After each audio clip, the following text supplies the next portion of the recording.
जय श्री कृष्णा। राधे राधे सभी को। तो हमने प्लान बनाया था खाटू श्याम जाने का, तो अब हम खाटू श्याम के लिए घर से निकल चुके हैं।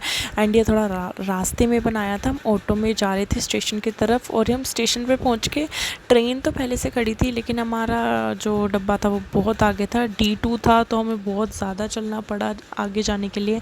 देन हम ट्रेन में गए, अपनी सीट नंबर्स चेक करी, अपनी सीट पे बैठे। अभी तो ट्रेन खाली थी लेकिन थोड़ी देर में बहुत ज़्यादा ट्रेन भर गई थी, लाइक खड़े होने की भी जगह नहीं थी।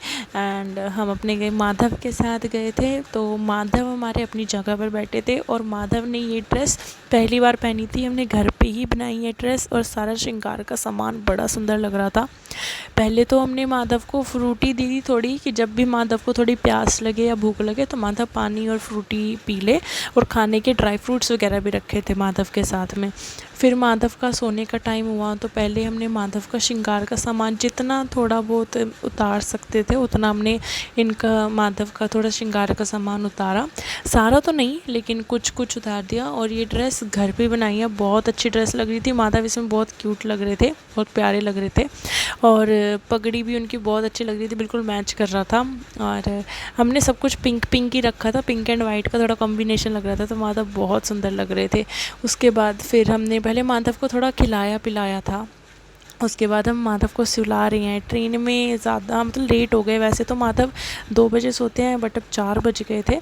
तो माधव को हमने सुलाया, उनकी जगह पर उनको लेटा दिया माधव को अच्छे से। और आने जाने में हम माधव को इसी में ही ले जाते हैं, कहीं भी ले जाना हो। यहाँ पर माधव कंफर्टेबली बैठे रहते हैं, हाथ में रखेंगे तो वो भी परेशान होते रहेंगे और उनका श्रृंगार का सामान बार बार गिरता रहेगा, वो भी अच्छा नहीं लगता। तो हमने माधव के अच्छे से तकिए लगाए, उनको अच्छे से लेटाया, उनकी तुलसी की माला और उनकी बांसुरी उनके पास रखी, उनका मतलब अच्छे से लेटा दिया। खाने का सारा सामान हमने उनके पास रखा था और उनका थोड़ा श्रृंगार का सामान जितना हम रख सकते थे वो भी हमने सारा उनके पास ही रख दिया था। माधव के पास माधव के बाल, माधव की माला जो थी वो सब माधव के पास ही रखी थी। फिर हमने एक केला लिया था, वो भी हमने माधव के पास ही रख दिया था क्योंकि माधव को भूख लगे तो वो उसको खा सके, भूखा ना रहे। एक केला हमने रख दिया था और हमने थोड़े ड्राई फ्रूट्स भी रखे थे माधव के पास। तो ये हमारा माधव के साथ पहला सफ़र है जब हम जा रहे हैं खाटू श्याम, और माधव ही हमें लेके जा रहा है।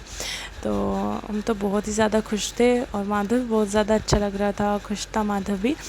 तो हमने माधव को सुला दिया, उनकी पगड़ी उनके साथ में रख दी, सारी चीज़ माधव के बिल्कुल पास थी। और माधव को हमने 2 घंटे तक सुलाया था, मतलब 4 बजे सुलाया और 6 बजे हमने माधव को उठा दिया था। हमने माधव को आराम से सुलाया और फिर ट्रेन एकदम खाली थी और फिर भजन कीर्तन होने लगे।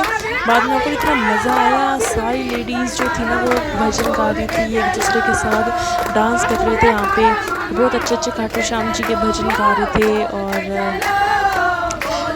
राधे राधे सब मतलब अच्छे अच्छे भजन और सब बहुत इंजॉय कर रहे थे। तो सफ़र तो बहुत ही अच्छा था, हमें पता ही नहीं चला हम खाटू श्याम जी कब पहुँच गए।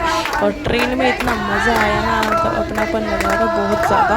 और काफ़ी मतलब अच्छा लगा, सारे डांस भी कर रहे थे और सारी लेडीज़ ना एक तरफ हो गई थी और सारे तालियां बजा रहे थे पीछे पीछे तक। बहुत अच्छा लगा सबको और सारे पार्टिसिपेट कर रहे थे, बच्चे से लेकर बड़े बड़े तक वीडियोस बना रहे थे और सब ही बहुत डांस कर रहे थे।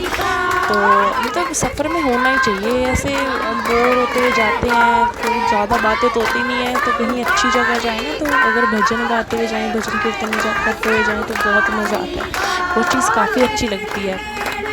भजन कीर्तन करना, भगवान जी का नाम लेना, तो हर कोई मतलब वीडियो बना रहा था सारी मतलब उस चीज़ की। और माधव तो हमारे सो रहे थे, पर जहाँ राधे राधे का नाम होता है फिर हमारे माधव भी डांस करने लग जाते हैं, नाचने लग जाते हैं। तो माधव तो हमने जैसे सुला रखा था, हमको इस टाइम पे उठाया नहीं था। गर्मी तो हो रही थी ट्रेन में लेकिन हमें पता ही नहीं चल रहा था।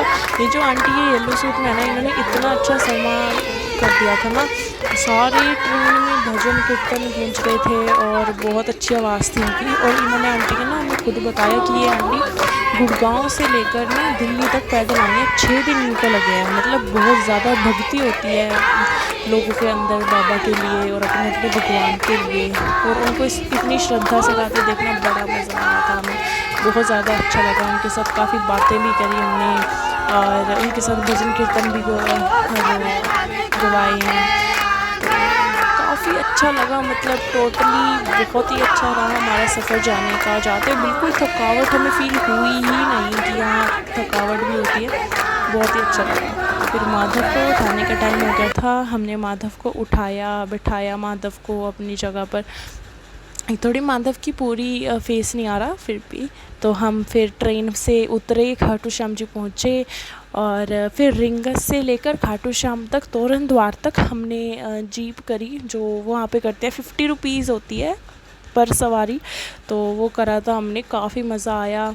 और इतनी मतलब रात हो गई थी और ठंडी ठंडी हवा चल रही थी बिल्कुल, साथ में साइड साइड में पेड़ थे और सड़क बिल्कुल जाम नहीं था, बड़ा मज़ा आया। और उसके बाद हम फाइनली जिस चीज़ को हम देखने के लिए सबसे ज़्यादा तरस रहे थे वो था तोरण द्वार। हमने तोरण द्वार को देखा, बहुत ही ज़्यादा सुकून मिला, बाबा का नाम लिया।